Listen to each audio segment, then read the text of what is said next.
युधिष्ठिर ने folded hands में भगवान श्री कृष्ण से एक महत्वपूर्ण प्रश्न पूछा। राजसभा की पृष्ठभूमि में कृष्ण एक मुस्कान के साथ उत्तर देने के लिए तत्पर थे। यह संवाद केवल एक सुनहरी जोड़ी के बीच की कहानी नहीं थी, बल्कि एक धार्मिक और आध्यात्मिक यात्रा का आरंभ था।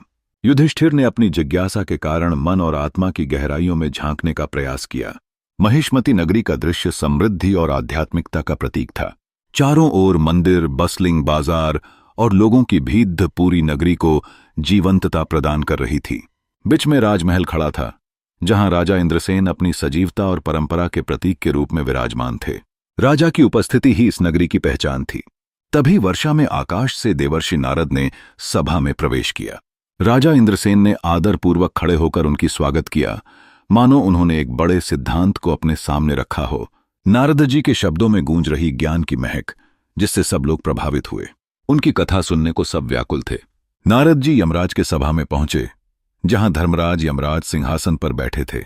वहां राजा इंद्रसेन का पिता दुखी मुद्रा में खड़ा था, जो उनकी एकादशी व्रत भंग होने के कारण यमलोक में पहुंच गए थे। यह दृश्य दर्शाता था कि धर्म और कर्म का संसार कितना जटिल हो सकता है। नारद जी का संदेश सुनकर राजा इंद्रसेन चिंतित हो गए। उन्होंने अपनी पूरी शक्ति से एकादशी व्रत के महत्व को समझा और इसे आदरपूर्वक अपनाने की ठानी। स्नान करने के बाद उन्होंने श्राद्ध का अनुष्ठान किया और पितरों को संतोष देने का प्रयास किया। एकादशी व्रत की शुरुआत के बाद राजा ने भगवान शालिग्राम का रेवरेंस से पूजन किया और दीपक जलाए। परिवार के साथ जागरण व तालियों का आयोजन हुआ। यह क्षण केवल एक धार्मिक अनुष्ठान नहीं था, बल्कि उनके भीतर की चेतना का अद्भुत उद्घाटन था।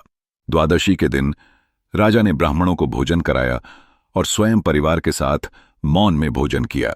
यह समर्पण और श्रद्धा का प्रमाण था, जो उन्हें यमराज की दया और कृपा की ओर ले जा रहा था।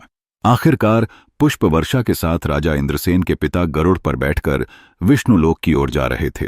राजा ने वृद्धावस्था में अपने राज्य को पुत्र को सौंपा और अंत में दिव्य रूप में स्वर्गलोक की ओर बढ़ गए। यह कथा केवल एक धार्मिक अनुष्ठान नहीं, बल्कि जीवन के अंत में मोक्ष का संकल्प थी।